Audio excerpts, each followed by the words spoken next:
Chapter 11, Dog and Pony Show. Everything's going to be fine, Mom, I say.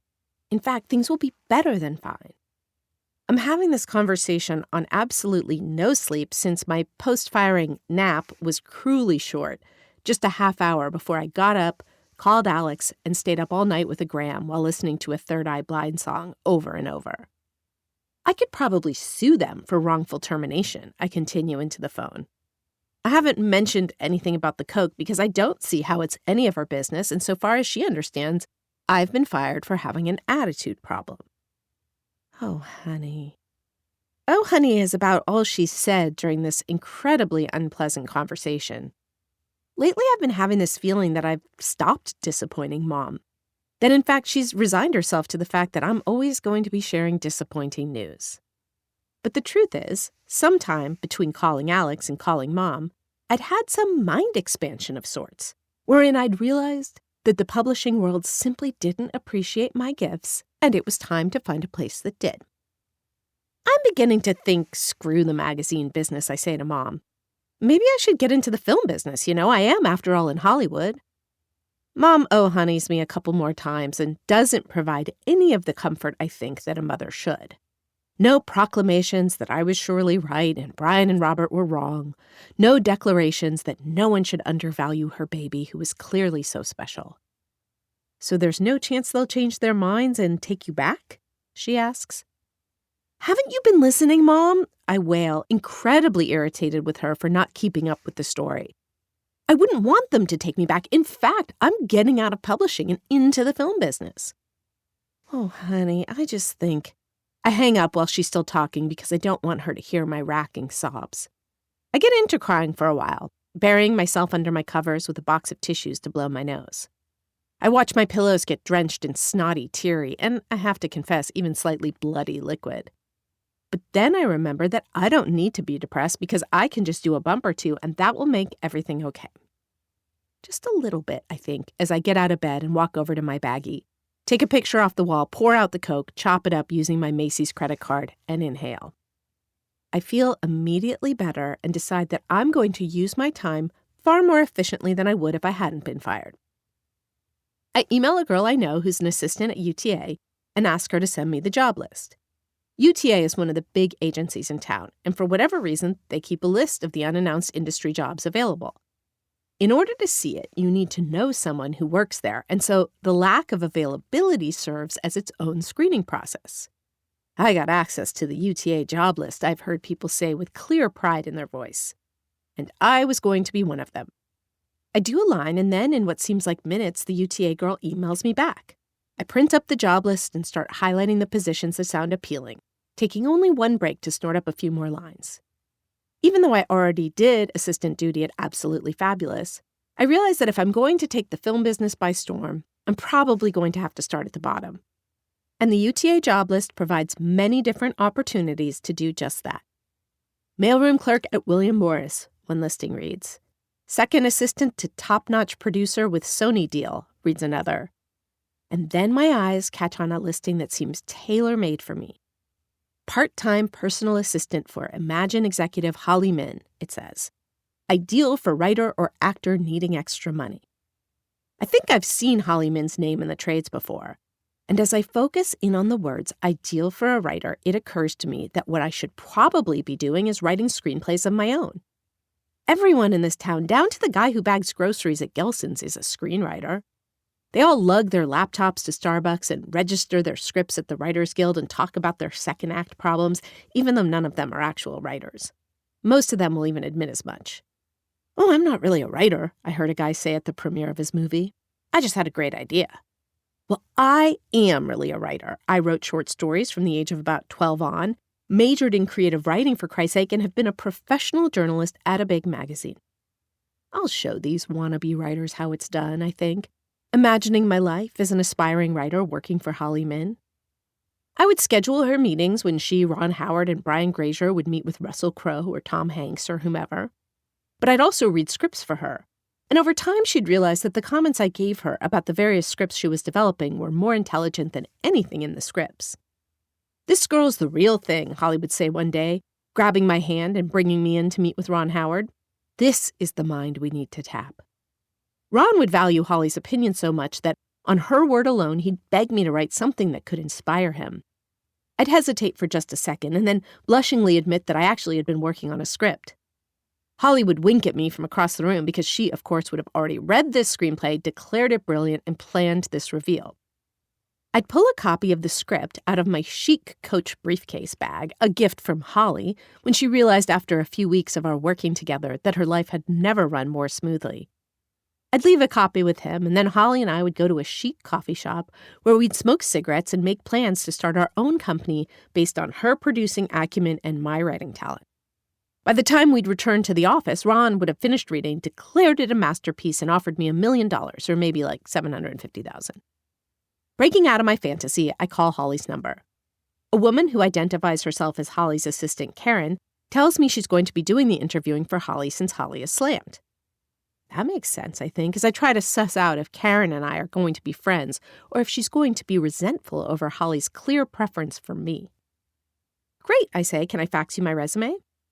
Oh, there's no need, she says, but I'm meeting with people today. Can you come in at 3 p.m.? After making the appointment, I gaze into my closet and try to figure out what outfit would impress Holly the most. My eyes dart quickly from tank tops to dresses to jeans, and I realize then that I'm quite wired and should probably chill out on the coke until after the interview. I can't very well be ducking into Holly's bathroom for a bump if I start to come down during my interview. While I grab a conservative brown dress, I notice how horrible the paint in my closet looks. The closet is the same off-white, cruddy color that decorates the rest of the room and, in fact, the entire apartment. Repainting the apartment has always sounded entirely insurmountable, but repainting my closet some cool, dark color suddenly seems well within the realm of possibilities. If I get the job, I decide I'll celebrate by painting my closet tonight.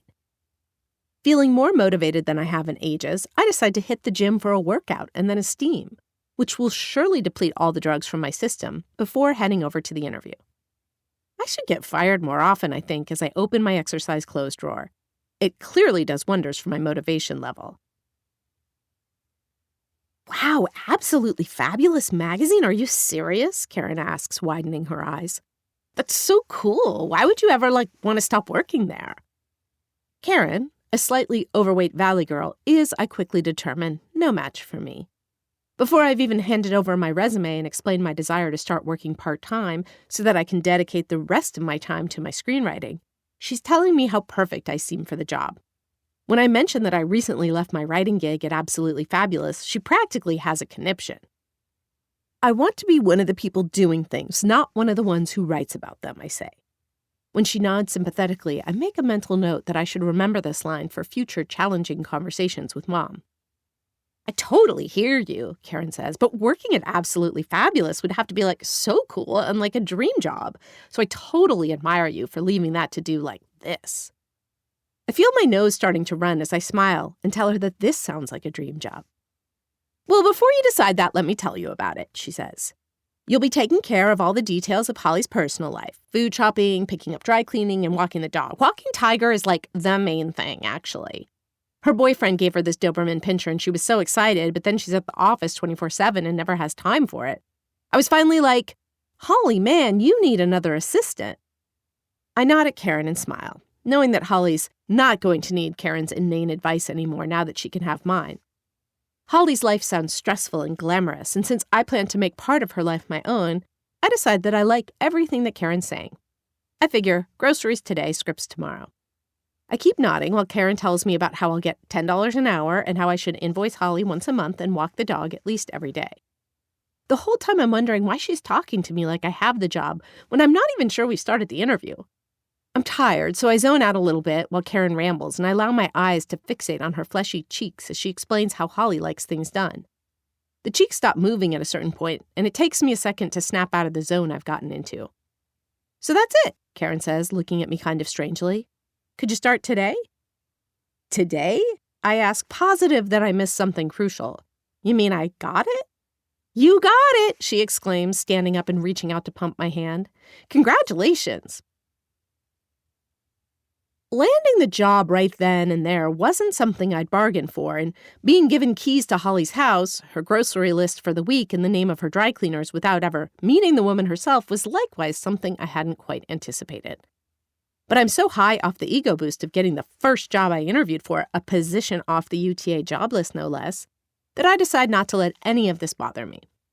I chain smoke as I drive to Holly's house in Carthay Circle, but when I get to the address I've written down on Imagine letterhead, I think I must be in the wrong place.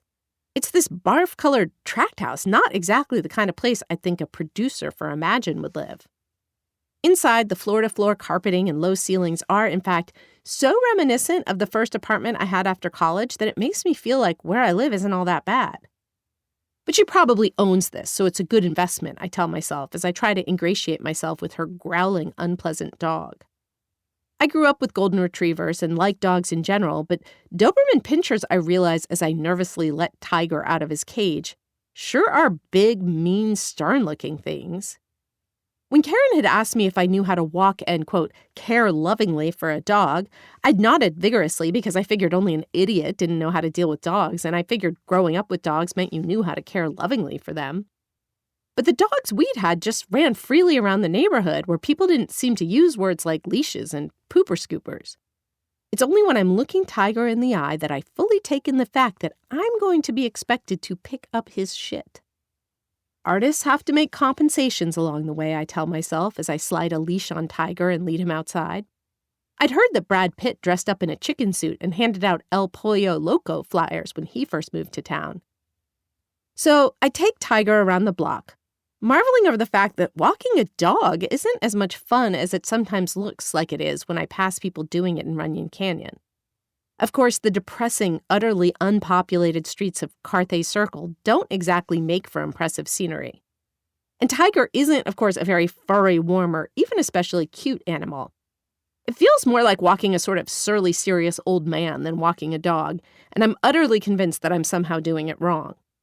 Does it hurt them if you pull on their leashes? Tugging Tiger along, I imagine accidentally snapping his neck and having to explain to a tearful Holly that I just didn't know you were supposed to let dogs lead.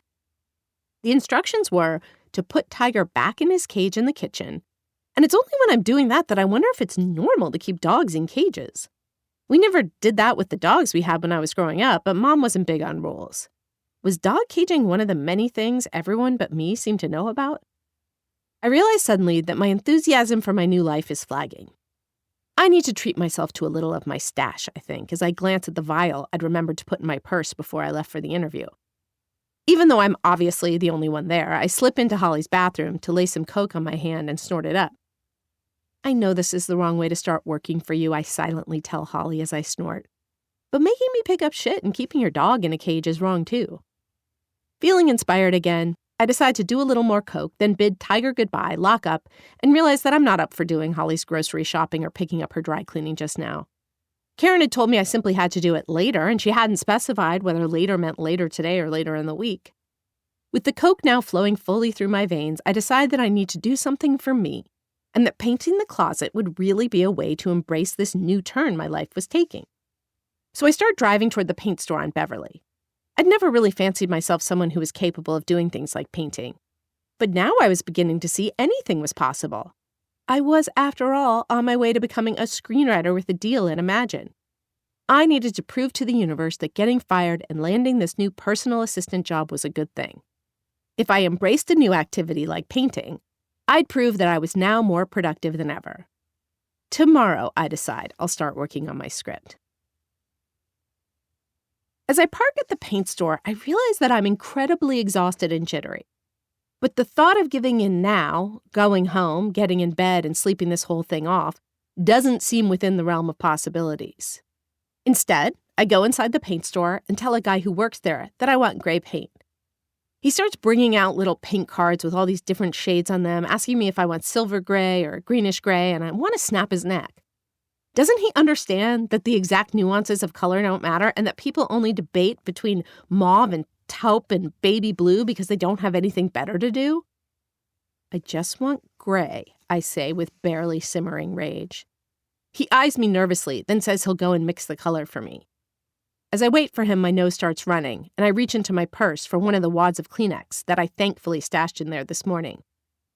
I wonder if the guy knows I'm high and isn't, in fact, mixing color. What the hell does he need to mix if I've just picked a solid gray color anyway? I suspect he's calling to report me somewhere for something, but I feel oddly immobilized, so I just stand there and pick at my cuticles until he returns with a can of the paint. "Do you have paintbrushes?" he asks, and I feel certain this is a test. I shake my head, and he picks a paintbrush off the shelf behind him and places it next to the can of paint on the counter. He rings everything up, and I pay him with as businesslike a demeanor as I can muster. I dare you, I think, as he hands me my change, to think I'm crazy or weird or on drugs. But he just smiles and tells me to have a nice day. Both painting and writing get put off for the next week or so, as I fall into a routine of sorts. Going to Holly's, walking Tiger, picking up his shit and pretending it's not happening, then coming home and doing some Alex while I figure out my life. I keep telling myself I'll start my script just as soon as I finish reading Us Weekly, but somehow I never seem to finish reading Us Weekly. If I do, I'm too high by then and need to do something else to come down, like take a bath or a shot. Finally, I think on a Thursday, but it could be a Friday, I get fed up with myself. I pick up my laptop, which is on my bookshelf lying on top of my Hollywood biographies. Even though I've read only a few scripts and don't really have any idea what I'm doing, I just start writing. I already have Final Draft software on my computer, so the dialogue I come up with looks so much like an actual script that I'm instantly motivated. I start crafting a character named Melinda, who's misunderstood and unappreciated and fired from her magazine job. I smoke and do lines and write and think that if I keep going and don't go to sleep for the next few nights, I could have my script completed and dropped off at Holly's office by next week. I have this vague notion that I should probably plan out an actual story, but decide that it's better to just go with the flow and see where it takes me. I can imagine my quote in Variety about it. I started typing and the story just flew out of me, I would say in the article that would detail the bidding war that had ensued over my script. There's no denying the fact that I am flowing. I'm on page 15 when I hear my next-door neighbor leave for work the next morning. When I take my midday break to go to Holly's that afternoon, I've written almost 30 pages of what I'm convinced is snappy, smart dialogue. Why, I wonder, doesn't every Hollywood screenwriter just do drugs as a way to expedite the writing process? As I place the coat-covered framed picture on the top shelf of my closet so that my cats can't knock it over while I'm gone, I wonder if maybe they all in fact do. After walking Tiger and depositing him back in his cage, I decide that the time has come for me to paint my damn closet. Back home, I pull the paint and brush out and just start slopping the stuff on the front of the closet. Too late, I realized that I probably should have taken my clothes out before I started painting. I also remember that the guy at the paint store had said something about how I should lay tape around the area I was painting, so I ended up with a straight line. Oh well. After removing most of the clothes and tossing them into piles on the floor, I decide that I like painting. Something about dipping the brush in this mess and changing the way the closet door looks is quite soothing. And I've always loved the smell of the stuff. Then I notice paw prints that one of my cats has tracked through the freshly painted bottom part of my closet. I'm staring at them, wondering if anyone will notice when the phone rings. Because of the clothing piles all around, I have to toss the paintbrush into the can and then dart through the piles like an army recruit on a training course before I can even glance at caller ID and decide if I feel like answering. I see that it's Karen from Holly's office and get the phone just in time. "Hello," I all but sing into the receiver, realizing too late that my hands are covered in gray paint that's now decorating what used to be a pink phone. I've done more coke than I ever could have imagined in the last couple of weeks. But the only impact this seems to have had on my job with Holly is that I've stopped picking up Tiger's shit. The residents of Carthay Circle, I've decided, can sully their shoes in it every day for all I care. But I've been almost obsessively checking in with Karen, reporting on completely fantastical interactions Tiger has allegedly been having with a neighborhood basset hound. I've chatted about how adorable the animal is and just generally tried to sound the way I think a brilliant, soon-to-be-famous screenwriter should. Part of my act involves never letting on that I have caller ID, and thus making her believe that I always answer the phone like I'm as cheerful as a Midwestern schoolteacher. "Amelia," she says, "I have Holly for you." As she says the name Holly, I realize that this woman who has assistants who hire assistants but lives in a barf-colored tract house with a dog cage has started to feel more like a concept than a real person. "This is Holly Min," she says, and for a second I'm confused. Am I calling her or is she calling me? Everything has seemed so surreal lately, like it's all coated in a thin layer of gray paint that I'm almost permanently confused. "Hi, Holly," I say with exaggerated cheer. "It's great to finally hear your voice." "Oh, you too," she says. "Listen, do you have a minute to talk?" This is what I've been waiting for. The conversation where we discuss how I shouldn't be doing her errands and picking up her dog's shit, but instead writing screenplays that she can produce, or, at the very least, meeting her for coffee or drinks or lunch. Yet the timing of this seems strange since she couldn't possibly be aware of how special I am yet. "I understand from Karen that I'm paying you $10 an hour to walk Tiger," she says. "Yeah?" This is not how I expect the conversation to start, but I hide it well. "And are you walking Tiger for a full hour?" "Well, no." I know as soon as it's out of my mouth that this is the wrong answer. Why the hell am I afflicted with this ridiculous instinct to tell the truth at the most inconvenient times? "That's what I wanted to discuss," she says. "I was thinking, if I'm paying you $10 an hour to walk him and you're, say, only walking him for 20 minutes, then you're being paid for 40 minutes of time that you're not working." I don't want to be argumentative with my mentor/producer/savior, but I'm also dimly aware of the fact that I don't like where this seems to be going. "But you live 20 minutes from me, so even if I walk him for only 20 minutes, it still takes me an hour," I respond as I wipe my right nostril. "I get what you're saying," she says rather condescendingly. "But, well, you know that I work at Imagine, right? And I get paid to work here, but Imagine doesn't pay me for the time it takes me to get to work and home. Are you understanding?" I think." "Good," she says. "Karen has been telling me how great you are, so I'd hate to lose you over something like this. So how's this? You get $10 an hour starting from when you report to work. If you only walk him for 20 minutes, you get a third of that. We'll be working on the honor system, of course." I glance around my bedroom at the clothes in piles, the only partially painted closet, the gray paint spilled on the floor, and my shaking, half-gray hand with its bloody cuticles clutching the phone. "Sure, Holly," I say, feeling like I'm about to hang up the phone and never speak to her, Karen, or the dog ever again. "That's fine." I hang up and toss the phone across the room, where it lands in the middle of the paint can, splattering more gray everywhere. Dusk. I've always hated both the word and the time of day. They say that people get depressed at the time of day that they were born, but I was born at 9 a.m. and usually feel okay around then if I happen to be up. It's the evening hours, where the day isn't quite over and the night hasn't quite begun, that kill me. Even though I seem to have lost whatever powers of estimation I may have once had, I'm guessing that it's been a few hours since Holly and I spoke. I've moved to the living room where I seem to be unable to move. I've had to pee for at least an hour, but either my appendages have lost their ability to follow through on directions from my brain, or the messages are getting lost in the translation because I just continue to sit there. I've been steadily doing coke for God knows how long. I'm wired to the gills, I think, borrowing the expression from this militant lesbian I overheard one night, and feeling good about it, the way I always do whenever I manage to hear a figure of speech and then use it as my own. And then I think, what the hell does that even mean? Fish have gills. Am I so high that I think I'm a fish? Or am I so high that I've grown gills? I think about this as I do more coke and don't pee. At a certain point, I realize I'm shivering and have the distinct sensation that it didn't just start. Is it possible to get hypothermia inside a heated Los Angeles apartment? I shake my vial onto the CD case in front of me. Fucking hell, I think. I can't be out. I don't want grams and grams more, just a few good lines to get me over this shaky, immobilizing state I'm in. And then I come up with a new plan. It's not so difficult to stand up once I convince myself that my very survival is dependent on it, so I shuffle to my bathroom. Before I can freak myself out with the thoughts of what the wrong drug combinations can do to people, I open my medicine cabinet and swallow 5 Ambien. Total unconsciousness is my only desire. Not for the rest of my life, mind you, just until I can feel a little better. I drink a bottle of Arrowhead to make sure the sleeping pills flow as far into my system as they possibly can, lie down on my bed, and wait to feel exhausted. Nothing happens, so I go back to the living room, light a cigarette, and wait some more. Ambien is usually amazingly sharp in its ability to knock me from complete consciousness into serious sleep. While not as drastic as an anesthetic, it's a close second, and I always revel in that split second where I slip from life to a place that's temporarily problem-free. But this time the Ambien does nothing. It seems, if anything, to make me more alert.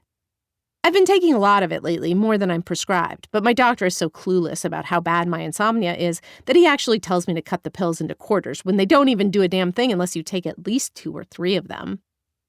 Lately, though, 2 or 3 hadn't been doing much, and so I'd up my dose to 4 or 5. I never bothered to explain this to the doctor. He would surely just launch into a lecture about how I need to be more careful. This means that I just tell him I lost my bottle on a trip, and so I needed refills early. After about 20 minutes, or maybe 2 hours, I realized that my body simply isn't going to be coaxed into anything akin to sleep. I seem to have perfectly regained the use of my limbs, however, so I stomp into the kitchen to get out my last pack of Camel Lights from the carton I bought last week. That's when a thought occurs to me. I want to be around people. The idea is both radical and terrifying. When I discovered that the carton is empty and I already smoked the last cigarette from what I thought was my second to last pack, I feel even more convinced that companionship will be my salvation. I decide to walk to Barney's Beanery, this bar down the street that was built in like the 1920s and looks it. When I get there, I make my way directly to the bar, where I ask for an Amstel Light, a shot of tequila, and a pack of Camel Lights. I'm so eager for the tequila that I don't even wait for the goateed bartender to deposit salt in a wedge of lemon. I just shoot it down and chase it with a long gulp of beer. I scan the bar and spy a table filled with big, brawny guys wearing USC shirts and hats. My eyes dart around furtively, first to the other side of the bar, then to the people gathered around the karaoke microphone, then to a group of girls making their way in through the back door. Eventually, I leave the safe perch I have at the bar. The most practical move for me right now is to look around for someone who has Coke, so I start walking from table to table. I go up to the USC table, tap a tall, kind of pale guy on the shoulder, and ask him if we met through Gus. I know we didn't, but I can't think of anything else to say, and I need something. He shakes his head but smiles. Is Gus your boyfriend? Now it's my turn to shake my head and smile. I don't have a boyfriend, I say. The guy introduces himself as Simon and asks if I want to sit down. Why not? I ask as he moves over. My friends aren't here yet. Technically, I think I'm not lying. None of my so-called friends are here. Once I slide in, Simon's friend returns with shots of Goldschlager, and I expertly BS them about how Goldschlager actually contains specks of gold from the days of the California gold rush. It's something I remember some guy telling me in a bar in San Francisco when I was too drunk to tell him that I thought he was full of it. But Simon and his friends, a Josh, a Todd, and I think 2 Johns, seem to buy it. Next thing I know, I'm chatting reasonably comfortably with them, and we're all exchanging anecdotes about getting busted for drinking in high school. As I finish up a story about getting drunk before performing in Hair my junior year, Simon returns from the bathroom, leans over, and whispers in my ear. And I know before he even opens his mouth exactly what he's going to say. I swear I'm better than any drug-sniffing trained dog when it comes to zeroing in on the nearest users in the vicinity. I left a few lines for my friend on top of the windowsill over the first stall in the men's bathroom, Simon says as he winks at me. Why don't you take them? Simon's being so generous that I decide I can absolutely forgive his terrible Guess jeans and cheesy wink. I nod and slide out of the booth silently. I've used men's bathrooms about 3,000 times in my life. All those times they're empty when the women's one is full, so I know how to just stroll in there as if it's the most normal thing in the world. The bald guy peeing in the urinal doesn't seem to have as much experience with this as I do, so he looks at me in shock. I shrug, whisper, the women's line was too long. Lock myself in the first stall, see the lines on the sill above, and wait for him to leave. As soon as he's gone, I take out a rolled-up bill and inhale the lines. Instant relief, or at least something like it. It's after I get back to the table that something strange starts happening to me. I sort of lose the ability to speak. One second I'm fine, and the next I can't seem to form words. It sort of reminds me of how I didn't feel like I could move earlier. But this seems more alarming because there are other people around, people who are expecting me to behave normally. Luckily, Simon doesn't seem to notice. He's telling stories, his friends are laughing. I want to laugh too, but I feel nauseous and overwhelmed and like my head is maybe caving in on itself, though I'm not even really sure what that means. My head pounds and I want to lie down, even though I don't feel really tired. I don't feel well, I manage to get out. Simon nods, as if this is par for the course. Falling into a K-hole? He asks conversationally. A K-hole? I ask. I picture a donut hole. One of Simon's friends overhears and yells, "So that's what happened to the special K you were supposed to leave me." I look from Simon to his friend, and though very little seems clear at this point, I'm able to make a crucial and horrifying connection. Special K? I ask. And Simon and his friends all look like they're laughing, but the volume of the universe seems to have been put on mute because I can't hear anything anymore. Even in this state, I know what Special K is. Ketamine, a horse tranquilizer. But I start to try to tell Simon that he told me the line was a line of coke, but then I can't remember if he said that or if that's just what I had assumed or hoped. Simon and his friends continue to talk, and I can't believe how a part of the world they seem and how far away I feel. Outside for air, I say, and Simon nods. Half of me is offended that he doesn't offer to come with me, but the other half is relieved. I just need to sit down outside, get some air, and feel better, I tell myself, as I weave through the crowd and outside. An enormous dumpster sits under a street lamp near the middle of the parking lot, and I decide that it looks like the perfect place to sit and relax. Part of me knows that I must be pretty out of it to be in such a disgusting place and not really care. The trash doesn't even seem to smell that terrible, which is weird because usually the stench from the back bin is noticeable from the street. I greedily suck in gulps of air, wondering why I don't feel any better. Then I lie down and close my eyes. At some point, one of the valet parkers starts trying to shake me awake. My eyes flutter open, and I realize that a dirty brown jacket rests over me like a blanket. Hospital? He asks, and I shake my head. Seems like a pretty extreme question to me, but when he starts pushing me up to a sitting position, I notice that I've thrown up all around me. Humiliated, I try to sit up, but my legs feel paralyzed. 2:30 a.m., the guy says, after muttering a whole bunch of other things I don't understand. And when I look past him, I see there are a few other guys gazing at me like I'm some kind of a circus freak. And suddenly I feel very clear. I calculate that I did Simon's line at around 10 p.m., so a lot of time has passed, and that's not good. I'm also clear on the fact that I'd very much like to go home, but I know that moving right now is out of the question. I'm fine, I manage to say, as I lie back down again, this time in the direction away from my vomit. I decide to take a nap.